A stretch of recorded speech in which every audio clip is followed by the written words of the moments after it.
श्री अद्वैता गदाधरा श्रीवासादि गौरभक्तवृंद हरे कृष्णा कृष्ण कृष्ण हरे हरे हरे राम राम राम हरे हरे। मूकं करोति वाचालं पंगुं लंघयते गिरिं यत्कृपातमहं वंदे श्रीगुरुं दीनतारिणं। श्रील प्रभुपाद की जय, श्री गुरुदेव की जय। హరి కృష్ణ, అందరికీ స్వాగతం. మన శ్రీమద్ భాగవతం క్లాస్లోకి. శ్రీమద్ భాగవతంలో మనం 4వ స్కందం 22వ అధ్యాయం పృథు మహారాజు కుమార గణముని కలుసుకొనుట అనే అధ్యాయంలో చెప్పుకుంటున్నాం. ఇప్పటివరకు తన రాజ్యంలో ఉన్నటువంటి ప్రజలందరికీ కూడా తన సూచనలు ఇవ్వడము, రాజ్య ప్రజలకి సూచనలు ఇస్తూ ఉండగానే ఈ కుమారగణం రావడము, వాళ్ళకి ఘన స్వాగతాన్ని పలికి వాళ్ళకి ఉచిత ఆసనాన్ని ఇచ్చిన తర్వాత పృథు మహారాజు ప్రశ్నిస్తున్నారనమాట. ఉత్తమమైన భక్తులు వచ్చినప్పుడు ఈ సాధువుల సాంగత్యంలో మనము ఎప్పుడైతే ప్రశ్నించి వాళ్ళ దగ్గర నుంచి వాటికి సూచనలను తీసుకుంటాము, అప్పుడు మనం భక్తిలో ఇంకా పురోగతి చెందుతాము. ఆ విధంగా వాళ్ళ యొక్క కుశల ప్రశ్నలు ఏమీ అడగకుండా, ఎందుకంట వాళ్ళు ఎప్పుడూ నిత్యంగా కూడా భగవంతుడితో సంబంధంలో ఉంటారు, ఎప్పుడూ భగవంతుడి యొక్క చింతనలో ఉంటారు. అలాంటి వాళ్ళు ఎప్పుడు కానీ దుఃఖంలో ఉండరు. కాబట్టి వాళ్ళ యొక్క కుశల ప్రశ్నలు అడగకుండా, దానికి సమయాన్ని వృధా పరచకుండా పృథు మహారాజుల వారు ప్రతి ఒక్కరి గురించి కూడా, అందరి లాభం గురించి తను ప్రశ్నిస్తున్నారనమాట. ఏమంటున్నారు అంటే, ఈ భౌతిక అస్తిత్వం ఏదైతే ఉందో దీంట్లో చిక్కుకొని పోయారు జనాలందరూ. ఎలా చిక్కుకున్నారంట, పూర్వజన్మ కర్మల వలన ప్రమాదంలో, ఈ భౌతిక ప్రపంచము, ఈ భౌతిక జీవనం అనే ప్రమాదంలో చిక్కుకొని పోయారు. మరి వాళ్ళకు ఏ విధంగా శుభం ఏమైనా కలుగుతుందా, మరి ఏ విధంగా వాళ్ళు లాభం పొందుతారు, వాళ్ళు ఏ విధమైన శుభాన్ని ఎలా పొందగలుగుతారు అని చెప్పేసి పృథు మహారాజు ఆ కుమారగణాన్ని ప్రశ్నిస్తారనమాట. ప్రశ్నించినప్పుడు కుమారగణం కూడా పృథు మహారాజు యొక్క గొప్పతనాన్ని, ఆయన యొక్క రాజ్యపాలనని, ఆయనలో ఉన్నటువంటి దక్షతని అన్నింటినీ కూడా మెచ్చుకొని వాళ్ళు మాట్లాడబోతూ ఉన్నారనమాట. ఎందుకు అంటే జీవులను ఉద్ధరించడం కోసమే ఆయన ఆతురతతో ఉన్నాడు. వీళ్ళందరూ కూడా ఈ భగవంతుడి యొక్క భక్తులందరూ కూడా ఏం చేస్తూ ఉంటారంట, వాళ్ళందరూ కూడా ప్రతి జీవిని ఉద్ధరించడం కోసంగానే వాళ్ళు తత్పరతతో ఉంటారు. అందుకే మీరు సంచరిస్తూ ఉంటారు. అందుకే మీరు ఈ భౌతిక జగత్తుకి వచ్చి మీరు సంచరిస్తూ ఉంటారు అందరినీ ఉద్ధరించడం కోసము అని చెప్పేసి చెప్తూ ఉన్నారనమాట. పృథు మహారాజు ఈ కుమారగణాన్ని చెప్తూ ఉన్నాడనమాట. మీరు అందుకోసంగానే మీరు ఈ విధంగా సంచరిస్తూ ఉంటాడనమాట. తర్వాత ఇంకేమంటున్నారు అంటే, మీరు మీలాంటి ఉత్తమమైన వాళ్ళు వచ్చినప్పుడు మీ వద్ద మేము ఆశ్రయించడము మా యొక్క ధర్మము, అందుకోసంగానే మమ్మల్ని ఉద్ధరించడం కోసంగాను మీరు చెప్పండి, సమాధానాలు చెప్పండి అనేసి అడుగుతారు. అప్పుడు దాంట్లో 4 కుమారుల్లో సనత్ కుమారుల వారు మాట్లాడబోతున్నారు. పృథు మహారాజు అడిగినటువంటి ఈ ప్రశ్నలు ఉత్తమ ప్రశ్నలు. ఈ ఉత్తమ ప్రశ్నలు ఏం చేస్తాయంట, అడిగిన వాళ్ళకి, చెప్పే వాళ్ళకి, అక్కడ ఉండి వినే వాళ్ళందరికీ కూడా పరమ లాభదాయకంగా ఉంటాయి అనేసి తను చెప్తున్నాడు అనమాట. సో నువ్వు గొప్ప సాధు పురుషుడివి, అందుకే నువ్వు ఇలాంటి చక్కని ప్రశ్నలని నువ్వు అడిగావు అని చెప్పేసి సనత్ కుమారుడు అంటున్నాడు అనమాట. ప్రతి జీవికి లాభం కలిగేటటువంటి ఇలాంటి ప్రశ్న అడిగావు కాబట్టి నీ బుద్ధి చాలా అమోఘమైంది అనేసి చెప్తున్నాడు అనమాట. ఆ విధంగా తను ఏమంటున్నాడు అంటే, సనత్ కుమారుల వారు దేవదేవుని పాదకీర్తనం ఏదైతే ఉందో అది అమితమైనటువంటి అనురాగాన్ని ఇస్తుంది. మరి అది ఏంటి అంట, అది దుర్లభమైందంట. భగవంతుడి యొక్క పాదకీర్తనము అనేది దుర్లభమైంది, అది అమితమైన అనురాగాన్ని ఇచ్చేటటువంటిది అనమాట. మరి ఇలాంటి అమితమైనటువంటి అనురాగం ఏదైతే ఉందో అది ఏం చేస్తుందంట, శ్రద్ధగా పొందినప్పుడు ఏంటి, ఆ భగవంతుడి యొక్క భక్తి పట్ల మనం అకుంఠితమైన శ్రద్ధని మనం పొందినప్పుడు మన హృదయంలో ఉన్నటువంటి కామం ఏదైతే ఉందో తెలియకుండానే తొలగిపోతూ ఉందన్నమాట. ఎందుకు, ఇందాకే పూర్వజన్మ కర్మల వల్ల ఈ భౌతిక ప్రపంచం అనే ప్రమాదంలో చిక్కుకొని ఉన్నాడు జీవుడు. మరి ఈ భౌతిక ప్రపంచం అనే ప్రమాదంలో ఉన్న జీవుడి యొక్క హృదయంలో అన్ని మలినాలే ఉంటాయి. ఆ మలినాల్లో ఈ కామ, క్రోధ, లోభ, మద, మత్సర్యాలు ఇవన్నీ. మరి ఈ కామం ఏదైతే ఉందో అది దాని వెనకే మిగిలిందంతా కూడా ఒకదాని వెనుక ఒకటి ఉన్నట్టుగా అన్నీ కూడా సంబంధం ఏర్పడి ఉంటాయన్నమాట. అందుకని ఇక్కడ ఏమంటున్నాడు అంటే, ఎప్పుడైతే భగవంతుడి యొక్క పాద పద్మాల ఆసక్తి కలుగుతుందో, ఆయన కీర్తనం పట్ల అనురాగం కలుగుతుందో, అప్పుడు నీకు తెలియకుండానే, మనకి తెలియకుండానే మన హృదయంలో ఉన్నటువంటి కామం అనేది పోతుందన్నమాట. బాగుందండి, ఆసక్తి కలిగితే ఇవంతా పోతుంది. మరి ఆసక్తి ఎలా పొందుతాము?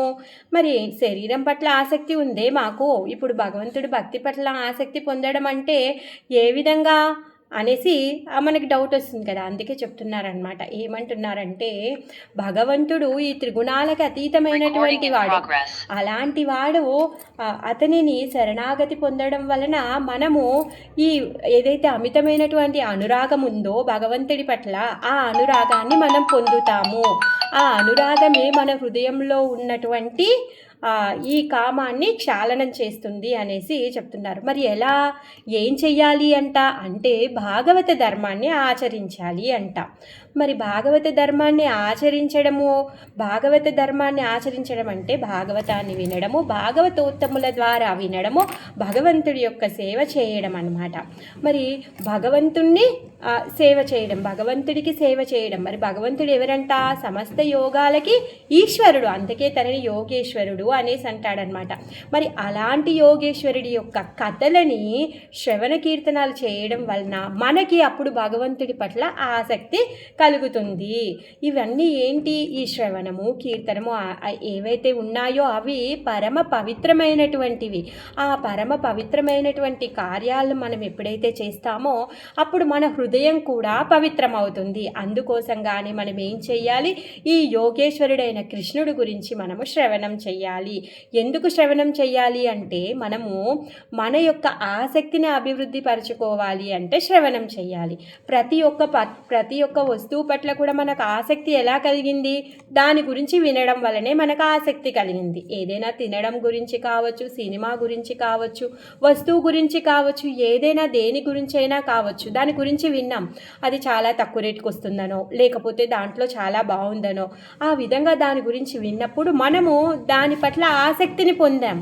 ఆసక్తి పొంది మనం ఏం చేస్తున్నాము? ఆ సినిమా చూడడంకో, లేకపోతే ఆ వస్తువుని షాపింగ్ చేయడం కోసం గానో, ఆ వస్తువుని తినడం కోసం గానో మనం ఏం చేస్తున్నాం? కార్యకర్మలు చేస్తూ ఉన్నాం. సో మనం లేస్తాము, వెళ్తాము, డబ్బులు ఖర్చు పెడతాము, దానిని ఆస్వాదిస్తాము. ఆ విధంగా మనం కర్మలు అన్నీ కూడా మనం చేస్తూ ఉన్నాం. అందుకే ఇక్కడ సనత్ కుమార్ల వారు ఏమంటున్నారంటే, ఏ విధంగా ఈ మానవుడు ఏం చేస్తూ ఉన్నాడంట?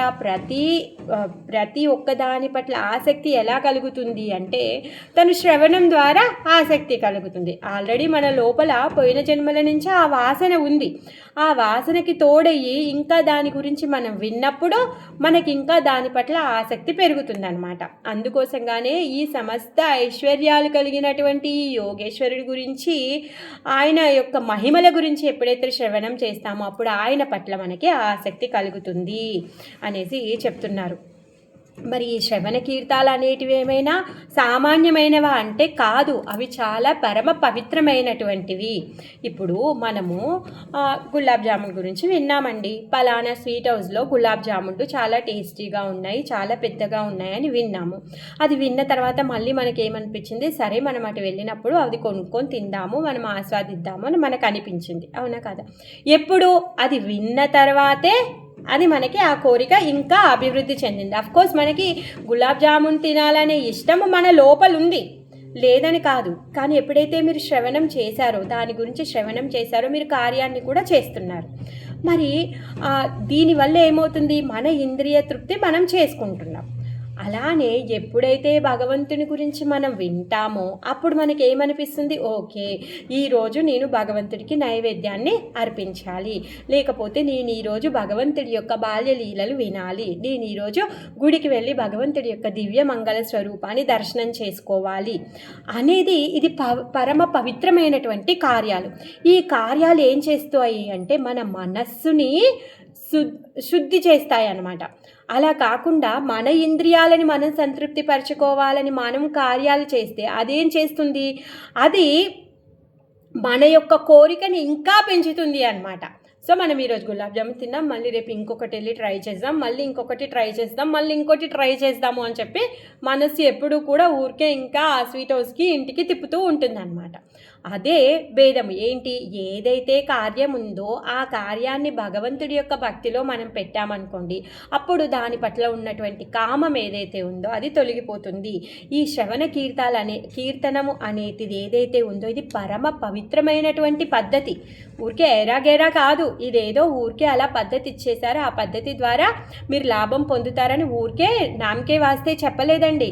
ఇది వేదాలు ఆమోదించినటువంటివి. ఈ శ్రవణ కీర్తాలు ఏదైతే ఉన్నాయో అవి మనని శుభ్రం చేస్తాయి, మన హృదయంలో ఉన్నటువంటి మలినాలని శుభ్రపరుస్తాయి అనేసి సనత్ కుమార్ల వారు చెప్తున్నారనమాట. ఇంకేమంటున్నారంటే, ఇంకా నువ్వలా ఇలాంటి శ్రవణ కీర్తనాలను విను, అలానే ఇంకేం చెయ్యాలంట దాంతోపాటు ఈ ఎవరైతే ఈ భౌతికులు ఉన్నారో వాళ్ళు ఏం చేస్తారంట, అనుక్షణం ఇంద్రియ భోగం కోసమే వాళ్ళు బ్రతుకుతూ ఉంటారనమాట. ఇంద్రియ భోగం కోసం అప్పైనా చేస్తారు, దొంగతనమైనా చేస్తారు, లేకపోతే ఎలాంటి కష్టాన్నైనా వాళ్ళు తీసుకోవడానికి రెడీగా ఉంటారు.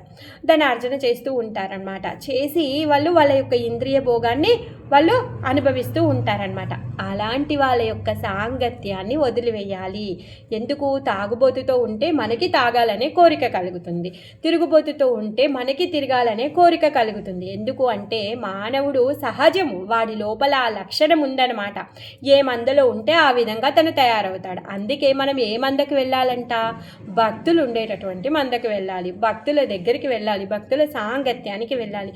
ఎప్పుడైతే భక్తుల సాంగత్యానికి వెళ్తామో అప్పుడు మనకి మనం కూడా భక్తి చేయాలి అనే కోరిక కలుగుతుంది, జపం చేయాలి అనే కోరిక కలుగుతుంది, భగవంతుడికి సేవ చేయాలి అనే కోరిక కలుగుతుంది, ఆసక్తి కలుగుతుంది. అందుకే ఈ ఇంద్రియ భోగం పట్ల ఆసక్తి కలిగిన వాళ్ళ యొక్క సాంగత్యాన్ని వదిలేయాలి అనేసి చెప్తున్నారనమాట. తర్వాత ఎప్పుడైతే వాళ్ళ సాంగత్యాన్ని వదిలివేస్తామో అప్పుడు మన జీవితాన్ని ఇంద్రియ భోగం వైపు కాకుండా భగవంతుడి యొక్క ఇంద్రియాలు ప్రీతి కలిగే విధంగా మన యొక్క జీవితాన్ని మనము మరల్చుకోవాలి అన్నమాట. అలా మరల్చుకున్నప్పుడు మనము ఉత్తమ స్థితిని మనం పొందుతాము. మరి ఏమవుతుంది అంట, ఎప్పుడైతే మనము మన యొక్క ఆధ్యాత్మిక జీవితంలో పురోభివృద్ధి అంటే మనం ఇంకా భగవంతుడి యొక్క భక్తిలో ముందుకు వెళ్ళాలి అని మన కోరిక కలిగినప్పుడు భగవంతుడి యొక్క కృప వలన మనము ప్రామాణికమైన గురువుని కలుస్తాము. కలిసి ఆయన నుంచి కృష్ణుని గురించి వింటాము, తర్వాత ఆయనకి సేవ చేస్తాము. ఈ శ్రవణ కీర్తనాలు అనేవి ఏవైతే ఉన్నాయో దాని ద్వారా మన యొక్క భక్తి అభివృద్ధి చెందుతూ ఉంది. గురువు ఏం చేస్తాడంట, భక్తి అనే బీజాన్ని మన హృదయంలో నాటుతాడు. మనందరికీ కూడా ఈ భక్తి అనే బీజాన్ని శ్రీల ప్రభుపాదుల వారు ఇచ్చారనమాట.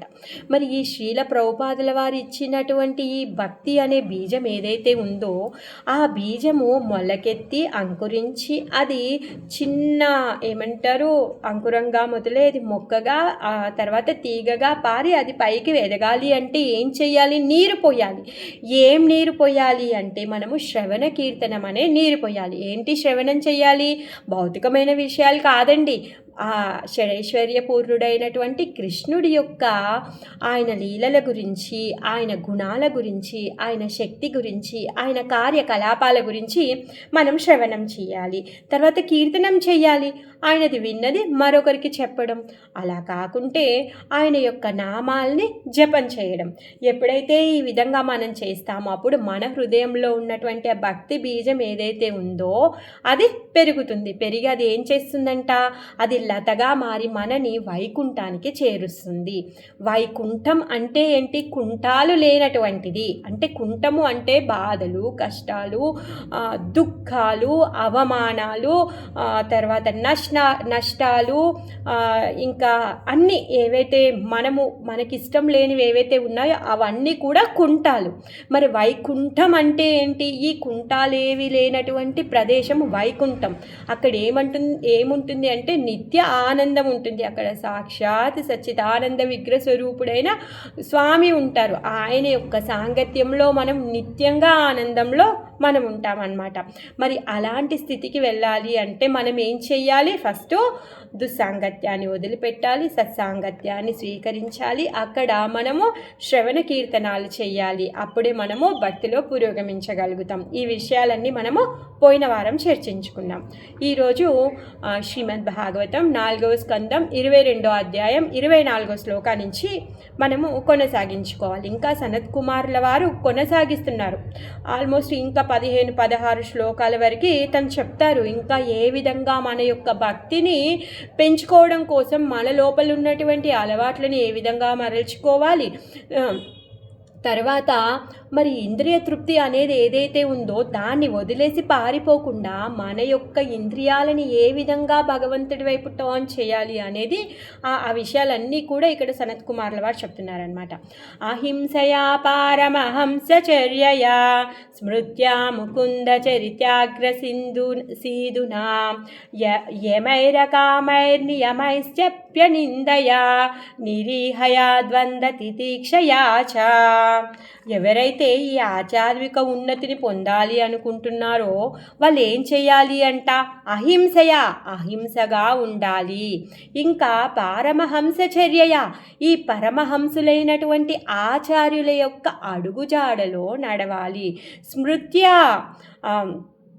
ఏంటి? ముకుంద చరిత్య త్యాగ్యసీదున, ఈ ముకుందుడి యొక్క లీలా స్మరణం ఏదైతే ఉందో దాన్ని చేయాలి. మరి అప్పుడు ఏమవుతుంది అంట? ఈ భౌతికమైనటువంటి కోరికలు ఏవైతే ఉన్నాయో అవి లేకుండా ఉండే విధమైనటువంటి నియమాలని పాటించాలి. బాగుందండి. ఇప్పుడు మీరు అన్నట్టుగా ఆచార్యుల యొక్క అడుగుజాడలో నడవాలి అంటే ఊరికే వెళ్ళి మేము అక్కడ కూర్చొని క్లాస్ వినేస్తాము అంటే వింటాము, బాగుంది. మరి దానికి తగ్గినటువంటి నియమ నిబంధనలని కూడా పాటించాలి. మరి ఎగ్జామ్ రాయడానికి వెళ్తే అక్కడ ఎగ్జామ్ హాల్లో ఉన్నటువంటి ఏవైతే రూల్స్ ఉంటాయో అవన్నీ మనం పాటించాలి. అదేవిధంగా మనము ఏం చెయ్యాలి? ఈ ఆధ్యాత్మిక పురోగతి పొందాలి అంటే అహింసగా ఉండాలి, ఆచార్యుల యొక్క అడుగుజాడలో నడవాలి. తర్వాత ఈ భౌతిక కోరికలు ఏవైతే ఉన్నాయో అవి ఏం చేస్తూ ఉన్నాయి? మన యొక్క ఇంద్రియాలని లాగుతూ ఉంటాయి. మరి అందుకోసంగాను వాటిని నియంత్రించే విధంగా నియమాలని పాటించాలి. ఆ నియమాలు ఏంటి అంట? ఆ నియమాలు 4 నియమాలు ఇస్కాన్కి వెళ్తే ప్రతి ఒక్కరు కూడా తెలిసినటువంటి నియమాలు. ఏంటి అవి? మాంసాహారం తినకూడదు, మత్తు పానీయాలని స్వీకరించకూడదు, జూదం ఆడకూడదు, వ్యభిచారం చేయకూడదు. ఇవి స్టాండర్డ్గా.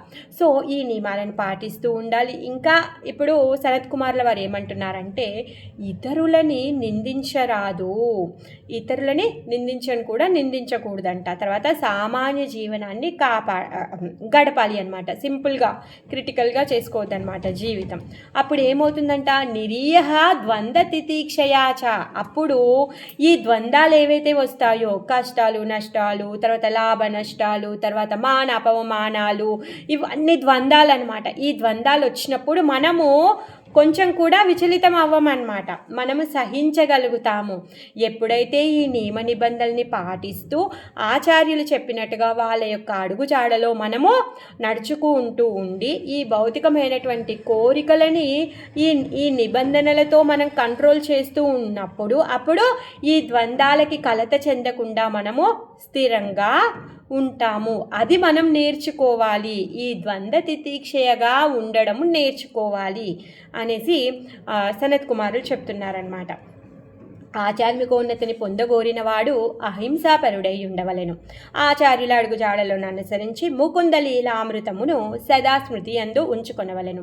ఎటువంటి భౌతిక కోరిక లేకుండా నియమాచరణము కాపింపవలెను. అదే కాక ఆ నియమపాలనలో ఇతరులను నిందించరాదు. అతడు సామాన్యమగు జీవనమును గడుపుచు ద్వంద్వములచే కలత చెందక వాటిని సహించుటను నేర్వవలెను. సో ఆ విధంగా ఎప్పుడైతే తన జీవితాన్ని మరల్చుకుంటాడో అప్పుడు తన ఆటోమేటిక్గా తను ఈ ఈ ద్వంద్వాలలో ఏమంటారు విచలితం అవ్వకుండా తను ఆ స్థితిని తను పొందగలుగుతూ ఉంటాడనమాట. మరి భక్తులు అనే వాళ్ళు ఎలా ఉంటారు? సాధువులుగా ఉంటారనమాట. మరి ఈ సాధువుల యొక్క ఫస్ట్ లక్షణం ఏంటి అంటే అహింస, సహనము, కరుణ, తర్వాత సత్యవాదన, స్మృతి, స్మర్తవ్యము, తర్వాత ఇంద్రియ నిగ్రహము, తర్వాత అనింద్య, సామాన్య జీవనము, ఇవన్నీ కూడా వాళ్ళు పాటిస్తూ ఉంటారనమాట. కరుణ ఎలా?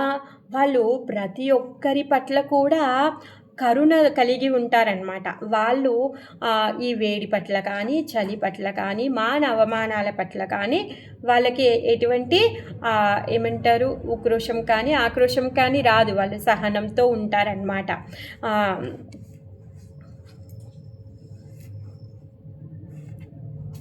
ఒకవేళ ఎగ్జాంపుల్ ఇక్కడ చెప్తున్నారు, ఏమంటున్నారంటే ప్రభుపాదుల వారు తను ఎవరైనా వచ్చి తనని కొడితే సహిస్తారంట, కానీ వేరే వాళ్ళని కొడితే మాత్రం తను సహించలేడంట. దుఃఖి. అందుకే ప్రతి ఒక్కరిని కూడా ఈ భౌతిక ప్రపంచంలో కలిగేటటువంటి కష్టాలు, ఈ వడదెబ్బలు ఏవైతే ఉన్నాయో వీటన్నింటి నుంచి రక్షించడం కోసమే సాధువు తను ఇలా పర్యటిస్తూ ప్రతి ఒక్కరిని ఉద్ధరిస్తూ ఉంటాడనమాట. ఎందుకు? తను సహృదయంగా ఉంటాడు. ప్రతి ఒక్కరిలో కూడా భగవంతుడిని తను చూస్తాడనమాట. అంటే వీళ్ళందరూ కూడా భగవంతుడి యొక్క అంశాలు అని చెప్పేసి చూసి అందరినీ కూడా మిత్రుడిగా చూస్తాడనమాట. తనేంటి? ఆచార్యాన్ పురుషోద్వేద. తన ఆచార్యుల్లో పరమమైనటువంటి వాడు. ఆ పరమమైన దానిని తను అనుసరిస్తూ ఉంటాడనమాట. మరి అలాంటి జ్ఞానాన్ని పొందాలి అంటే మనం ఏం చేయాలి? ప్రామాణికమైన గురువుని మనము ఆశ్రయించాలి అన్నమాట. స్మృత్య ఏం చేస్తాడంట? ఎల్లప్పుడూ కూడా కృష్ణుని తలుచుకుంటూ ఉంటాడనమాట. తినేటప్పుడు, నియమం ఆచరించేటప్పుడు, నడిచేటప్పుడు, పని చేయేటప్పుడు, ఎప్పుడు కూడా కాయితే, సున్నితే, సోయితే, చెల్లతే, ఉట్టతే, బయటతే, ఎప్పుడైనా సరే అనుక్షణం తను ఏం చేస్తున్నాడు? కృష్ణ కృష్ణ కృష్ణ కృష్ణ కృష్ణ కృష్ణ, ఆ కృష్ణుడి యొక్క స్మృతిలోనే తను జీవిస్తూ ఉంటాడనమాట. ఆ విధంగా మనము కూడా మన జీవితాన్ని ఆ విధంగా మార్చుకోవాలన్నమాట. స్మర్తవ్య సతతం విష్ణువుని సతతం స్మరించాలి. అసలు ప్రతి ఒక్కరి యొక్క జీవిత లక్ష్యం ఏంటి? స్మర్తవ్య సతతం విష్ణువుని స్మరించాలి. చనిపోయేటప్పుడు విష్ణునామాన్ని తీసుకొని చనిపోవడమే ప్రతి జీవి యొక్క జీవిత లక్ష్యం. మరి అది ఎప్పుడు నెరవేరుతుంది అంటే మనము నెమ్మదిగా ప్రాక్టీస్ చేసినప్పుడే మనం చనిపోయేటప్పుడు భగవంతుడి యొక్క నామాన్ని మనము గుర్తుకు చేసుకోగలుగుతాం. అలా కాకుండా డైరెక్ట్ చనిపోయేటప్పుడు భగవంతుడి యొక్క నామము మనం గుర్తుకు చేసుకోలేం. మరి అలా భగవంతుడి యొక్క నామం పట్ల మనకు అనురక్తి, ఆసక్తి, శ్రద్ధ ఎప్పుడు కలుగుతుంది అంటే శ్రీమద్ భాగవతాన్ని, భగవద్గీతలను విన్నప్పుడు మనము ఆ విధంగా జీవించగలుగుతాం అన్నమాట. ఎందుకంటే శ్రీమద్ భాగవతంలో, భగవద్గీతలో భక్తుడు ఏ విధంగా ఉండాలి, భక్తులని భగవంతుడు ఏ విధంగా కరుణించాడు, ఇవన్నీ కూడా మనం వింటాం. అప్పుడు భగవంతుడు భక్తపరాయణుడు అన్న విషయాన్ని మనం నమ్ముతాము. భగవంతుడు భక్తుల కోసం ఏదైనా చేయగలుగుతాడు, ఏది చేయడానికి తను తత్పరంగా ఉంటాడని మనం నమ్మితేనే అతను రక్షిస్తాడని నమ్మకం కలిగినప్పుడే మనం అతని నామాన్ని మనము సరిగ్గా ఉచ్చరించగలుగుతాం. అందుకోసంగానే భగవంతుడి యొక్క కథలను వినాలి అన్నమాట. మరి దానికి మనకి ఏకాగ్రత ఉండాలి అంటే ఏం చేయాలి అంటే ఈ నియమాలని మనం పాటించాలి. ఈ నియమాలని పాటించినప్పుడు మనకి ఏకాగ్రత అనేది వస్తుందన్నమాట. ఇంద్రియ నిగ్రహం కలుగుతుంది. మనము ఏం చేస్తూ ఉంటాము? మన ఇంద్రియాలు కావాల్సిన వాటిని పొందడం కోసము ఆ ఇంద్రియం ఎక్కడికి తీసుకెళ్తే అక్కడికి వెళ్ళి పరుగు తీస్తూ మనం ఆ కోరికను నెరవేర్చుకోవడానికి చూస్తూ ఉంటాం. మరి ఎప్పుడైతే ఈ నియమ నిబంధనల్ని మనం పాటిస్తామో మనం ఇంద్రియ నిగ్రహాన్ని మనం పొందగలుగుతామన్నమాట. సో మన ఇంద్రియాలకి మనము దాసుడుగా ఉండము, భగవంతుడికి దాసుడుగా ఉంటామన్నమాట. తర్వాత అనింద్య, ఇతరులని ధర్మ విధులను విమర్శించరాదు. ఎందుకంటే ఈ జనులందరూ ఎలా ఉంటారు? రజోగుణంలో ఉంటారు, తమో గుణంలో ఉంటారు. మరి వాళ్ళ యొక్క ధర్మాలు వేరుగా ఉంటాయన్నమాట. అందుకోసంగానే భక్తుడు మాత్రము తను ఎప్పుడూ భక్తుడు ఏ విధంగా చేయాలో ఆయన యొక్క విధులను మాత్రం తను మర్చిపోరాదన్నమాట. ఎప్పుడైతే ఇలాంటి తమో గుణంలో రజోగుణంలో ఉన్న వాళ్ళని విమర్శిస్తాడో అప్పుడు ఈ భక్తుడు కలత చెందుతాడంట. అందుకనే భక్తుడు ఓర్పుతో ఉండాలి, సామాన్య జీవనంగా ఉండాలి, అంటే వినమ్రతతో ఉండాలి, సరళ జీవనాన్ని గడపాలి అన్నమాట.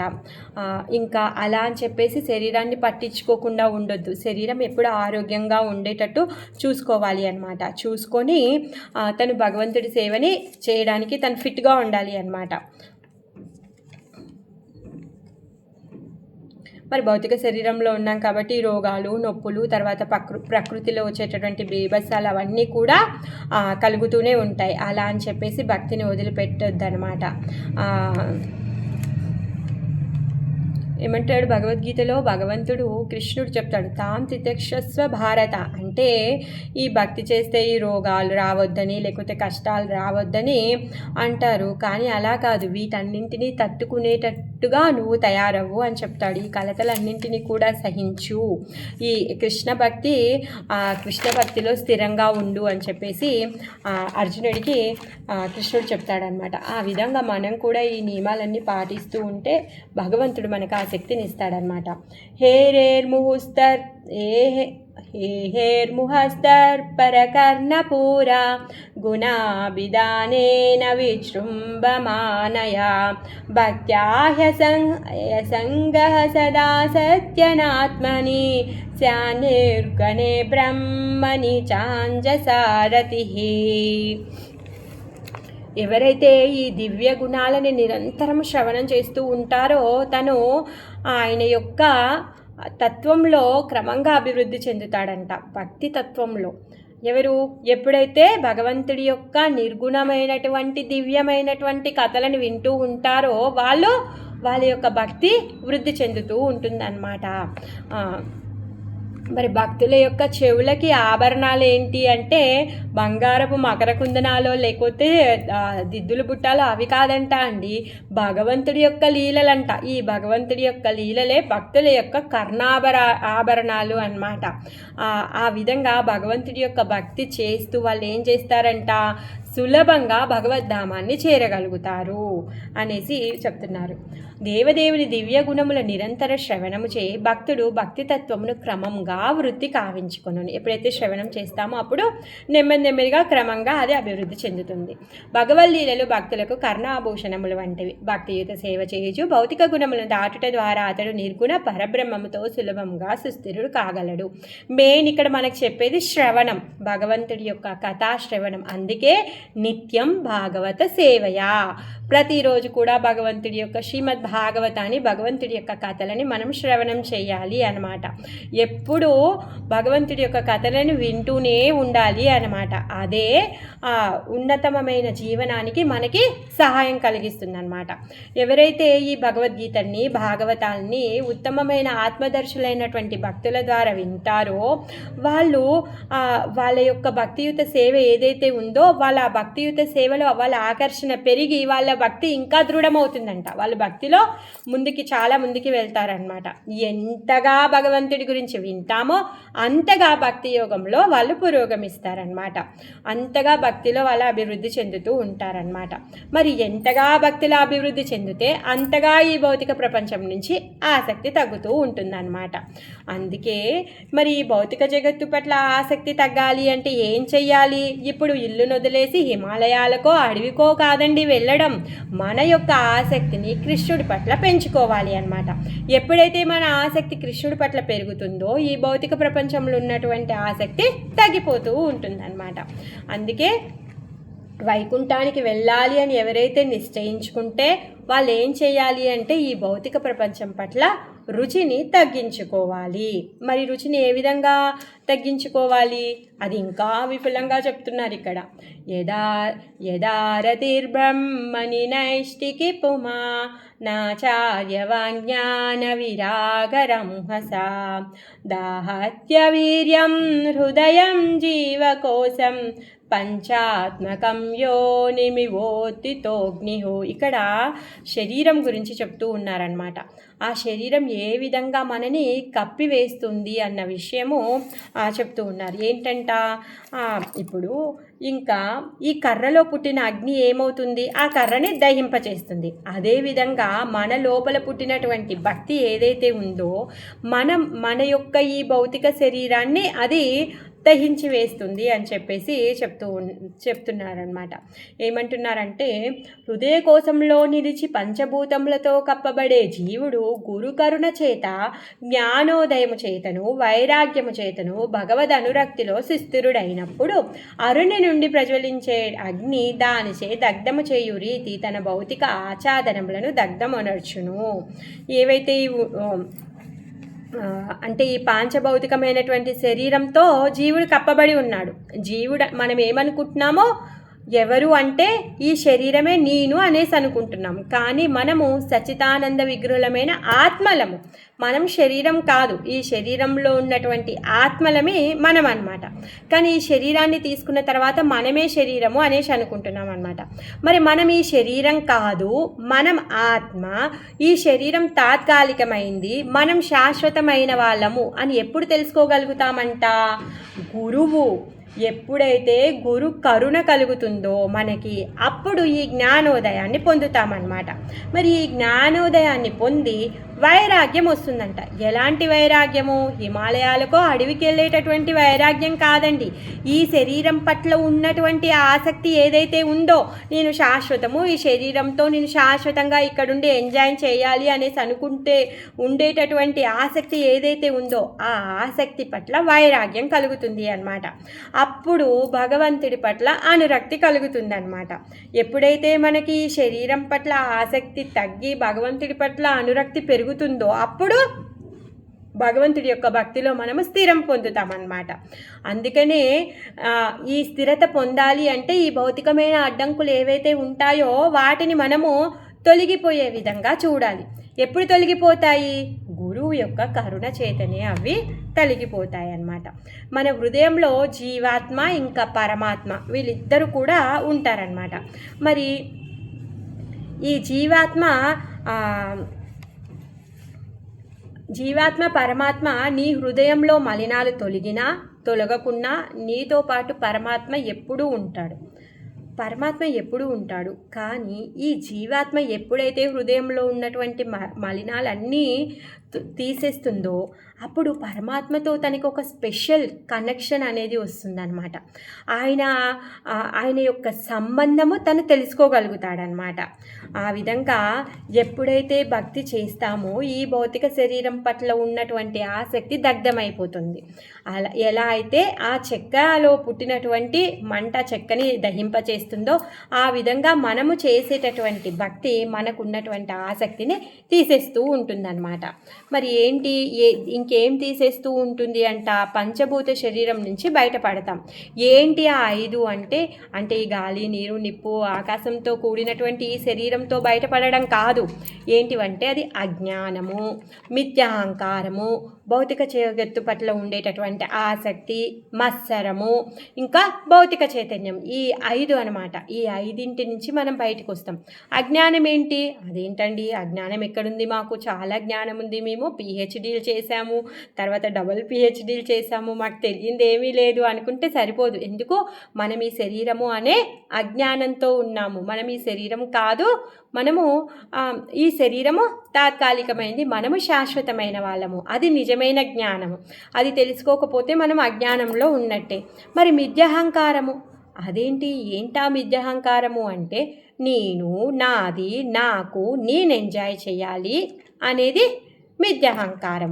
తర్వాత ఏదైనా సరే దీన్ని తయారు చేసింది నేను తప్పితే ఇంకెవరూ చేయలేరు అలా. తర్వాత భౌతిక జగత్తు పట్ల ఆసక్తి. అవునా కదా? ఎంత ఆసక్తి ఉందండి.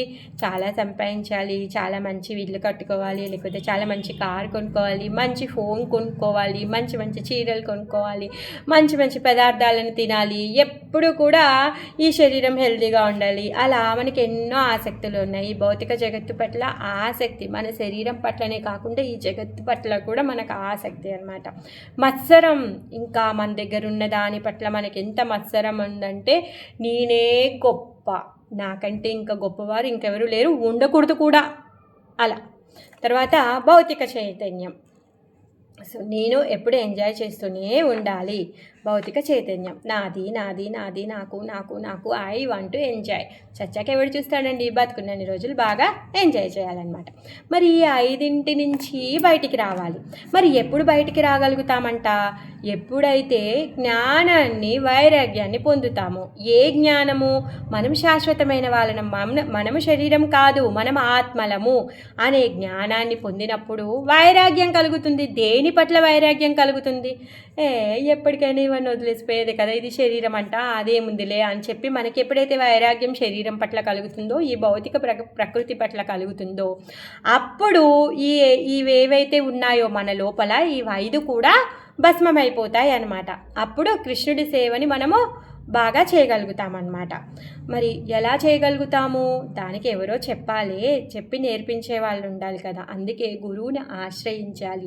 ఎప్పుడైతే మనం గురువుని ఆశ్రయిస్తామో ఆయన యొక్క ఉపదేశాల ద్వారా మనం కృష్ణుడి పట్ల ఆకర్షణ పెంచుకొని ఈ 5 ఏవైతే పొరలు ఉన్నాయి మన లోపల, జ్ఞానం, మిథ్య, అహంకారం, తర్వాత భౌతిక జగత్తు పట్ల ఆసక్తి, ఈ మత్సరం, భౌతిక చైతన్యం అనే పొరలు ఉన్నాయి మన లోపల, ఆ పొరలన్నీ కూడా తొలగిపోతాయి అన్నమాట.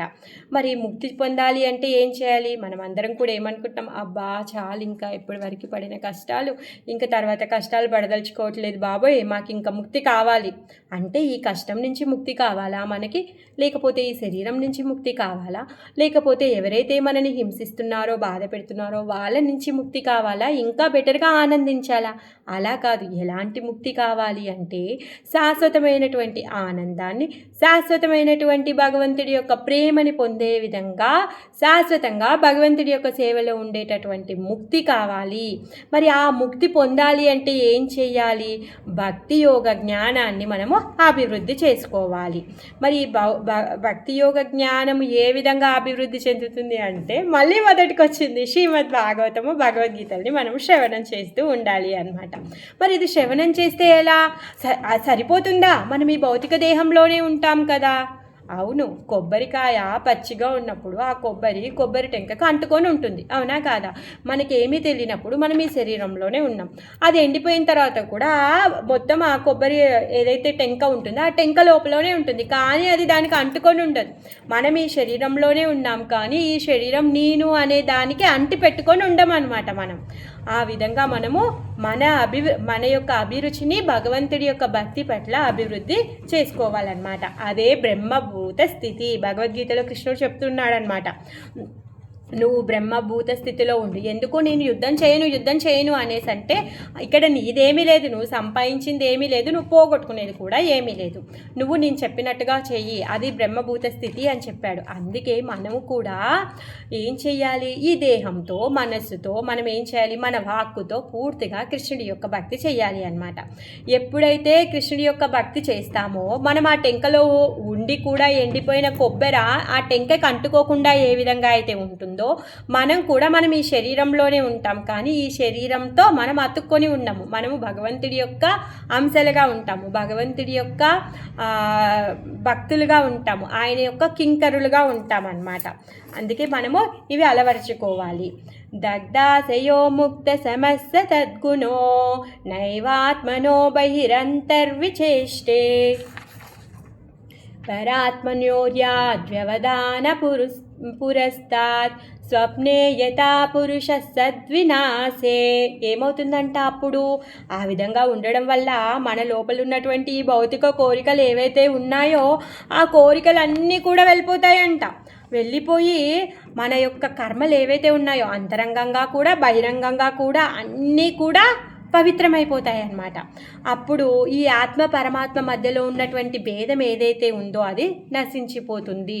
ఎలాంటి భేదం నశించిపోతుంది అంటే పరమాత్మ మనకి సాక్షిగా ఉన్నాడు. ఏం చేస్తున్నాడు? మనం చేసేటటువంటి తప్పులన్నింటినీ కూడా లెక్క కడుతూ ఉన్నాడు.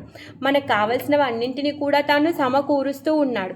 అలా కాకుండా నువ్వు పరమాత్మకి వీపి కాకుండా పరమాత్మ వైపు నువ్వు తిరిగి పరమాత్మకి ఏది కావాలో నువ్వు ఎప్పుడైతే సేవ చేశావో అప్పుడు సాక్షిగా ఉండడు, తను నీకు స్నేహితుడుగా మారుతాడు. సుహృదాం, నీ హృదయంలోనే నేను ఉంటాను అని చెప్తున్నాడు. ఇంకా భక్త పరాధీన, నేను ఎవరైతే నా భక్తులు ఉన్నారో వాళ్ళ యొక్క ఆధీనంలో నేను ఉంటాను అని చెప్తున్నాడు. ఆ విధంగా ఏదైతే ఈ బౌండరీస్ ఉన్నాయో ఆత్మ పరమాత్మ మధ్యలో, ఏదైతే ఈ అడ్డంకులు ఉన్నాయో అవి తొలగిపోతాయి. ఇప్పుడు సాక్షికి ఫ్రెండ్కి తేడా లేదా? సాక్షి ఏం చేస్తాడు? మనలో ఉన్నటువంటి ప్రతి తప్పును కూడా చూస్తూ మనకు కావలసినటువంటి కర్మానుసారంగా ఇంకొక శరీరాన్ని తను ఏర్పాటు చేస్తూ ఉంటాడు. అలా కాకుండా మనము స్నేహితులుగా ఆయన కింకరులుగా ఉన్నప్పుడు భగవంతుడు ఏం చేస్తూ ఉంటాడు? తన యొక్క భక్తులకి ఇంకా ఉత్తమమైన స్థానాన్ని ఇవ్వాలి అని చూస్తాడు. తను ఇంకా ఏమి లెక్కలేం లేవు అక్కడ, డైరెక్ట్ భగవద్ధామమే, వైకుంఠమే, వైకుంఠము గోలోకమే. ఆ విధంగా అయినటువంటి ఏదైతే ఈ భేదం ఉందో ఆ భేదాన్ని మనం ఛేదించాలి.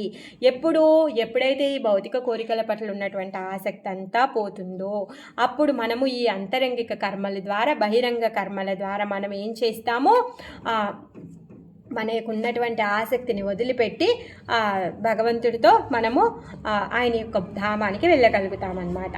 మనుజుడు సమస్తమగు భౌతిక కోరికల నుండి విడివడి గుణ విముక్తుడు అయినప్పుడు అంతర్బాహ్య కర్మల నడుమ భేదమును దాటగలడు. ఆ సమయమున ఆత్మానుభవమును పూర్వం ఉన్నట్టి ఆత్మ పరమాత్మలకు గల భేదమును నశించిపోగలదు. స్వప్నము ముగిసినంత స్వప్నమును చూచువానికి భేదం అంతరించిపోవును కదా. తను ఆ విధంగా కళ అయిపోయింది అనుకోండి, కళ అయిపోయిన తర్వాత కలకనేవాడికి కళకి భేదం ఏమీ ఉండదు కదా. లేకపోతే ఆ కళ ఒకటి నడుస్తుంటుంది, కళ చూసేవాడు వేరు, కళ ఇంకొకటి నడుస్తూ ఉంటుంది అక్కడ, కానీ కళ చూసేవాడు వాళ్ళిద్దరికీ డిఫరెన్స్ ఉంటుంది. కళ అయిపోతే మాత్రం ఒకటే. ఆ విధంగా మనకి పరమాత్మకు ఉన్నటువంటి ఏదైతే భేదం ఉందో అది అయిపోతుందన్నమాట. ఎందుకు మరి ఈ జీవుడు ఈ సమస్త భౌతిక కోరికలు ఏవైతే ఉన్నాయో వీటన్నింటి నుంచి కూడా బయటికి రావాలంట. మరి ఎప్పుడైతే ఈ భౌతిక కోరికల నుండి విడిపోతాడో అప్పుడు ఈ కామ్యకర్మలు ఏవైతే ఉంటాయో వాటి పట్ల ఉండేటటువంటి జ్ఞానం అవసరమే లేదు ఇంకా, అవునా కాదా? నీకు భౌతిక కోరికలే లేకపోతే వాటి జ్ఞానం మీకెందుకు ఇంకా అవసరమే లేదు కదా. అట్లాంటప్పుడు మీరు ఈ శరీరం నుంచి బయట ఉన్నట్టే. ఈ భౌతిక కోరికల పట్ల ఆసక్తి లేదు, ఆ భౌతిక కోరికలను తీర్చుకోవడానికి చేయాల్సినటువంటి పనులు కూడా లేవు. అప్పుడు ఈ భౌతిక శరీరం పట్ల ఆసక్తి కూడా ఉండదన్నమాట. మళ్ళీ ఇక్కడ ప్రభుపాదుల వారు ఏం చెప్తున్నారంటే, ఏ విధంగా అయితే ఆ కొబ్బరి చిప్పలో ఉన్నటువంటి కొబ్బరి దాంతో వేరైపోయి ముక్త స్థితిలో ఉంటుందో అదేవిధంగా మనం ఈ శరీరంలో కూడా ఉండి ఈ భౌతిక కోరికలు ఉండకపోతే అప్పుడు తను ఏం చేస్తాడు? నేను కృష్ణుడి యొక్క దాసుణ్ణి అని తెలుసుకుంటాడనమాట. ఆ విధంగా కృష్ణుడి యొక్క దాసుణ్ణి అని తెలుసుకొని తను కృష్ణుడి యొక్క దాసుడుగానే ఉంటాడు. తను ఆ విధంగా ఈ శరీరంతో ముక్తుడుగా ఉంటాడనమాట. తను ఏం చేస్తాడు? అలా కృష్ణుడి దాసుడని తెలుసుకున్నవాడు తన ఇంద్రియాల కోసం ఏ పనులు కూడా చేయడనమాట. మరి ఎలాంటి ఏ పని చేయకపోతే ఎలా? మనిషి అంటేనే పని చేయాలి కదా, మళ్ళీ వస్తుందన్నమాట. ఏం చేస్తాడు? పని చేస్తాడు. తన దేహాన్ని పోషించుకోవడం కోసం ఏది కావాలో అది చేస్తాడు. మరి దాన్ని కూడా ఎలా చేస్తాడంట? కృష్ణ అర్పణంగా చేస్తాడంట. ఆ విధంగా తను ప్రతి దాని నుంచి కూడా ముక్తుడైపోతాడనమాట. మరి తను చేసేటటువంటి ఆ భౌతికమైనటువంటి కర్మ కూడా ఆధ్యాత్మికం అయిపోతుందన్నమాట. తను చేసేటటువంటి శరీర పోషణ, తను శరీర పోషణ ఎందుకు చేసుకుంటున్నాడు? ఇప్పుడు నేను ఈ శరీరాన్ని పొందాను, నేను ఈ శరీరంతో నేను కృష్ణుడి యొక్క సేవ చేయాలి, అందుకే ఈ శరీర పోషణార్థమై నేను ఈ కర్మను చేస్తున్నాను అనేసి అనుకుంటాడు. అలా కాకుండా అలా కాదు, నేను ఎంజాయ్ చేయాలి, ఏనకైనా ప్రకారైనా నేను ఎంజాయ్ చేయాలి, నేను ఈ సినిమాకి వెళ్ళాలి, నాకు ఈ మొబైల్ కావాలి, నేను ఈ ఇల్లు కావాలి, నాకు ఈ మంచం కావాలి, ఇలాంటివైనా కోరికలు ఉన్నాయనుకోండి, అదేం చేస్తుంది? అది మనని బంధింపచేస్తుంది. మనకి ఇంకా మన యొక్క ఇంకా కొన్ని జన్మలని అది పెంచుతూ ఉంటుందన్నమాట. అలా తను ఏం చేస్తాడు అంటే ప్రతి ఒక్కటి కూడా భగవంతుడి యొక్క కార్యంగా తను చేస్తాడనమాట. అప్పుడు ఆ విధంగా ఎప్పుడైతే భగవంతుడి కార్యంలో ఉంటాడో తను దేని పట్ల కూడా మోహానికి గురి అవ్వడనమాట. స్వలాభం ఏమీ తను చూసుకోడు. తర్వాత ఏమంటారు, దేని గురించి కూడా తను కలత చెందాడనమాట. ఇప్పుడు ఒకడు పడుకొని ఉన్నాడు, తన కళలో ఏం చూస్తున్నాడు? తను పెద్ద గొప్ప రాజు, తనకి రాజ్యము, గొప్ప సైన్యం అదంతా ఉంది అని చెప్పేసి చూస్తున్నాడు. మరి ఏంటి? కళలో చూస్తున్నాడు. కళలో మాత్రమే అవి ఉంటాయి. మరి ఆ కళ అయిపోగానే తను మాత్రమే ఉంటాడు, ఇంకేవి కూడా ఉండవు. అలానే ముక్త పురుషుడు ఎవరైతే ఉన్నాడో భగవంతుడికి నచ్చినట్టుగా తను చేస్తూ ఉంటాడనమాట. భగవంతుడి అంశగా తనని తాను చూసుకుంటూ ఉంటాడనమాట. అప్పుడు అలాంటి స్థితిలో ఆత్మకి పరమాత్మకి మధ్యలో ఎటువంటి భేదం కూడా ఉండదన్నమాట. ఆత్మానామింద్రియార్థం చ పరం యదుభయోరపి సత్యాశయా ఉపాదౌ వై పుమాన్ పశ్యతి నాణ్యదా. ఇంద్రియ భోగంలో ఉన్నవాడు ఏం చేస్తాడంట, అన్ని రకాల కోరికలని సృష్టించుకుంటాడంట. అవి సాధించడం కోసంగానే నానా రకాల పనులు చేస్తూ ఉంటాడు, గాడిద కష్టం చేస్తూ ఉంటాడనమాట. మరి దివ్యస్థితిలో ఉన్నవాడు ఏం చేస్తాడంట, ఆయన యొక్క కోరికలను తీర్చుకోవడానికి ప్రయత్నించాడంట, భగవంతుడి యొక్క కోరికలను తీర్చడానికి తను ప్రయత్నిస్తూ ఉంటాడు. భగవంతుడికి ఏమి ఇష్టం, భగవంతుడికి ఏం వండితే ఇష్టం, భగవంతుడికి ఎలాంటి పూలంటే ఇష్టం, భగవంతుడికి ఎలాంటి వస్త్రాలంటే ఇష్టం, భగవంతుడికి ఏ విధంగా అలంకరించాలి, ఆయనకి ఏం నచ్చుతుంది, ఈ విధంగా భగవంతుడి యొక్క ఇంద్రియాల కోసం తను పాటుపడుతూ ఉంటాడనమాట. తన ఇంద్రియాలని సుఖపరచుకోవడం కోసం తను ఉండడనమాట. జీవుడు ఇంద్రియ భోగం కొరకే ఉన్నప్పుడు అనేక రకముల కోరికలను సృష్టించుకొని తత్కారణంగా ఉపాధి వసుడగును. సో తన యొక్క కోరికలను అన్నింటినీ సృష్టించుకొని మరి ఆ కోరికలు నెరవేరాలి అంటే ఉపాధి కావాలి. ఆ ఉపాధిలో కార్యకలాపాలు చేస్తూ ఉంటాడనమాట. మరి దివ్యస్థితి ఉందన్నవాడు భగవానుని కోరికలను తీర్చుట తప్ప ఇతర మగు దేని అందును అభిరుచిని కలిగి ఉన్నాడు. భక్తిలో ఉన్నవాడు మాత్రం భగవంతునికి ఏది నచ్చితే అదే చేస్తాడు, క్లియర్, ఇంకొకటి చెయ్యడు. కృష్ణకి ఇది నచ్చుతుంది కాబట్టి నేను ఇదే చేస్తా, కృష్ణకి నచ్చని పని నేను చెయ్యను, అలా తను స్ట్రైట్ ఫార్వర్డ్గా ఉంటాడనమాట. మరి మనము ఈ భౌతిక శరీరంలో ఉన్నాము, మిథ్యాహంకారంతో ఉన్నాము, భౌతిక కోరికలతో ఉన్నాం కాబట్టి మనం ఏమనుకుంటామంట, జంతువు, పక్షి, చెట్టు, మానవులు, దేవతలు అనేసి అనుకుంటూ ఉంటామన్నమాట. ఆ విధంగా వేరు వేరు అనుకుంటాం, ఆత్మ వేరు పరమాత్మ వేరు అనేసి అనుకుంటూ ఉంటామన్నమాట. మరి ప్రతి దాని పట్ల కూడా ఈ భౌతిక సంబంధాన్ని చూస్తూ ఉంటామన్నమాట. అలా కాదు, దేనినైనా సరే ప్రతి దానిని భగవంతుడి సేవలో ఉపయోగించినప్పుడు భగవంతుడితో సంబంధం చూసినప్పుడు అన్నీ కూడా సర్వము భగవంతుడిమయమే అవుతుందన్నమాట. అలాంటప్పుడు ఏం చేస్తారంట, స్థావర జంగమదేకే నదేకే తారమూర్తి సర్వత్ర హాయి నిజయిష్ట దేవస్ఫూర్తి. అప్పుడు వృక్షాల్లో, పర్వతాల్లో, జంతువుల్లో, స్థావరాల్లో, జంగమాల్లో ఎక్కడ చూసినా కూడా అన్నీ కూడా భగవంతుడి అంశాలుగా, భగవంతుడి యొక్క సృష్టిగా చూస్తాడనమాట. అలా సమస్తంలో కృష్ణుల్లో సమస్తము తను చూడగలుగుతాడనమాట. లేకపోతే జంతువుల్లో ఆత్మ లేదని, లేకపోతే చెట్లల్లో ఆత్మ లేదని, ఏదో తన యొక్క ఇంద్రియ భోగం కోసమే తను అన్నింటినీ వాడుకోవాలి అని చెప్పేసి తను చూస్తాడనమాట. నిమిత్తే సతి సర్వత్రా జలాదావాపి పురుష ఆత్మానాస్య పరస్యాపి బిదాం పశ్యతి నాణ్యదా. దేహం యొక్క ప్రతిబింబము తైలంలో, జలంలో, లేకపోతే అద్దంలో వేరువేరుగా కనిపిస్తూ ఉంది. మరి అదేవిధంగా మనుజుడు తనకు అన్యులకు నడుమ భేదంను గాంచును. తను కూడా వేరే వాళ్ళకి తనకి మధ్యలో తను అలానే భేదాన్ని చూస్తూ ఉంటాడనమాట.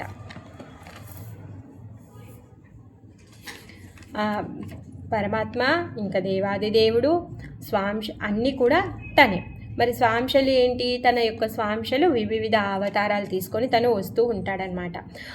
తర్వాత విభిన్నాంశాలు కూడా విస్తారాలుగా తను వస్తూ ఉంటాడనమాట. మరి భగవంతుడి అవతారాలు, తన యొక్క విస్తార అవతారాలు అవన్నీ కూడా ఉంటాయి. ఎప్పుడైతే ఈ విధంగా భగవంతుడి యొక్క శక్తి ఈ విధంగా విస్తారాలు తీసుకొని రకరకాల అవతారాలుగా తను తీసుకొని వస్తున్నాడో అలాంటివన్నీ కూడా మనం తెలుసుకోవాలి. అదే నిజమైనటువంటి జ్ఞానము. మరి ఇక్కడ ఇంకా ప్రభుపాదుల వారు ఏమంటున్నాడంటే, భౌతిక దేహంలో ఉన్నప్పుడు ఇలాంటి భేదభావాన్ని చూస్తూ ఉంటాడనమాట. ఏ విధంగా భేదభావాన్ని చూస్తాడు అంటే, నీడ ఇప్పుడు మనం నించున్నాం అనుకోండి, వాటర్లో ఒక విధంగా కనిపిస్తుంది, నూనెలో ఒక విధంగా కనిపిస్తుంది. ఏ విధంగా కనిపిస్తుంది, నీళ్ళల్లో కదిలినట్టుగా కనిపిస్తుంది. తర్వాత అదేంటి ఆయిల్లోనేమో బ్లర్గా కనిపిస్తుంది, క్లియర్గా ఉండదు. అలానే తర్వాత అద్దంలో ఒకలాగా కనిపిస్తుంది. మరి ఎవరైతే ఈ భక్తి యోగంలో పూర్ణత్వాన్ని పొందుతారో వాళ్ళు ఏం చేస్తారంట, కృష్ణుని సర్వత్రా చూస్తూ ఉంటారనమాట. జీవుడేమో భగవంతుడి యొక్క తటస్థ శక్తి. మరి ఈ జీవుడు వేరే వేరే రూపాలను తీసుకుంటూ ఉన్నాడు. వేరే వేరే జన్మల్లో వేరే వేరే కవరింగ్స్ పొందుతూ ఉంటాడు. ఏంటి, ఒకసారి వృక్షంలాగా, ఒకసారి దేవతలాగా, ఒకసారి మానవుల్లాగా, ఒకసారి పక్షుల్లాగా, ఒకసారి ఏమంటారు పశువుల్లాగా, ఆ విధంగా తను పొందుతూ ఉంటాడనమాట. ఎవరైతే ఈ భక్తులు ఉన్నారో, విద్వాంసులు ఉన్నారో, వాళ్ళు ఏం చేస్తారు, శునకంలోను, శునక మాంసం తినేవాడిలో, ఆవులో, ఏనుగులో, ప్రతి ఒక్కరిలో కూడా భగవంతుడిని అంశగా చూస్తారనమాట. వాళ్ళు ఎవరి పట్ల కూడా భేదభావాన్ని పొందరనమాట. మరి ఎప్పుడు ఆ స్థితిని మనం చేరుకోగలుగుతాము అంటే హరినామ సంకీర్తనం ద్వారా మనం ఆ స్థితిని పొందగలుగుతామన్నమాట. లేకపోతే మనము ప్రతి ఒక్కరిని కూడా ఎలా చూస్తాము, మన ఎంజాయ్మెంట్ కోసంగానే వాళ్ళని చూస్తాము. అలా కాకుండా, అలా చూస్తున్నారు కాబట్టే ఇన్ని జీవుల యొక్క హింస కలుగుతూ ఉంటుంది. అందరూ హింసిస్తూ ఉన్నారు జీవులని. అలా కాకుండా ప్రతి ఒక్క జీవి కూడా భగవంతుడి యొక్క అంశనే, దాని లోపల ఆత్మ ఉంది, ఆత్మ ఘోషిస్తుంది అని చెప్పేసి, మనలానే ఆత్మ ఉంది అని ఎవరైతే తెలుసుకుంటారో వాళ్ళు అలాంటి ఏమంటారు హీనమైన కార్యాలు చేయరన్నమాట. సో 11:30 అయింది. సనత్ కుమారుల వారు చాలానే ఫిలాసఫీని చెప్తూ ఉన్నారనమాట. అంటే జీవుడు ఏ విధంగా తన ఆసక్తులు ఏవైతే ఉన్నాయో ఆ ఆసక్తులన్నీ వదిలిపెట్టి మన యొక్క ఆసక్తిని, మన యొక్క కార్యకలాపాలని ఏ విధంగా భగవంతుడి యొక్క భక్తిలో పెట్టాలో ఆ విషయాన్ని తను చెప్తూ ఉన్నాడనమాట. ఇంకా ఇప్పుడు ఈ ఇంద్రియ భోగం ఏదైతే ఉందో అది సంసార బంధనానికి కారణము అని చెప్పేసి చెప్పబోతున్నారు. ఈ విషయాల్ని మనము వచ్చే వారం కంటిన్యూ చేసుకుందాం. హరే కృష్ణ.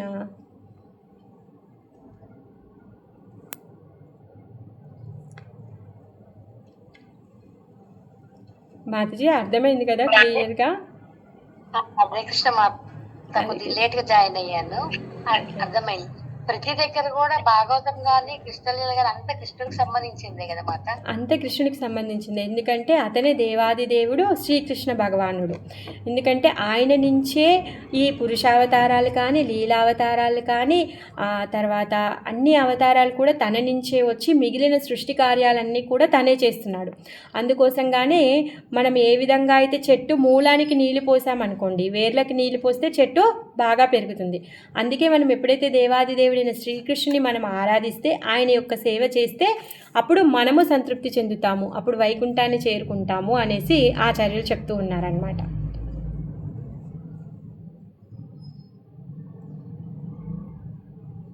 హరే కృష్ణ మాతాజీ. కృష్ణుడైనా విష్ణువైనా అంత కృష్ణుడు, విష్ణు, రామ, వామన, తర్వాత నరసింహ, వీళ్ళందరూ ఒకటే అమ్మా. హరే కృష్ణ మాతాజీ. అన్నమాట. హరే కృష్ణ మాతాజీ. వసుంధర మాతాజీ. హరే కృష్ణ.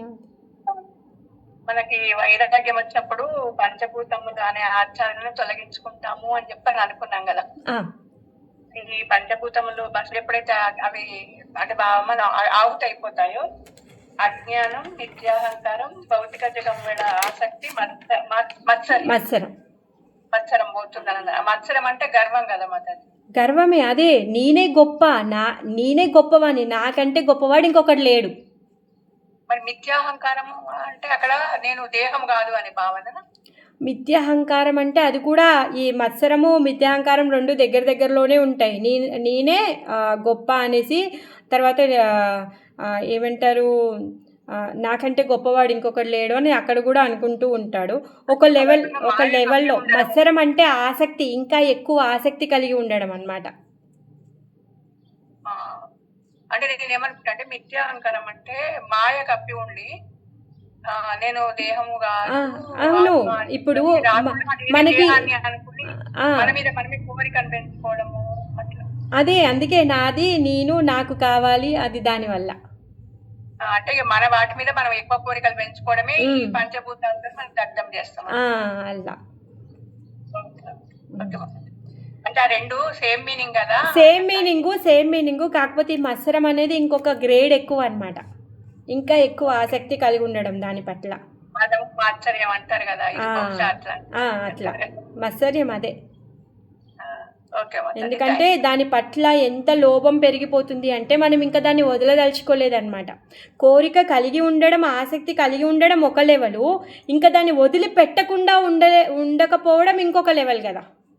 అది పీక్ వెళ్ళిపోయింది అనమాట ఆ, ఇంకా దాని నుంచి అట్లా బయటకు అదే వెళ్ళడం చాలా మత్సరం. ఓకే ఓకే మాతాజీ thank you Hare very Krishna. Much బాగా వివరించారు. హరే కృష్ణ. అందరికీ ధన్యవాదాలు ఇంతసేపు ఓపిక అయినందుకు. నెక్స్ట్ వీక్ కంటిన్యూ చేసుకుందాం. హరే కృష్ణ.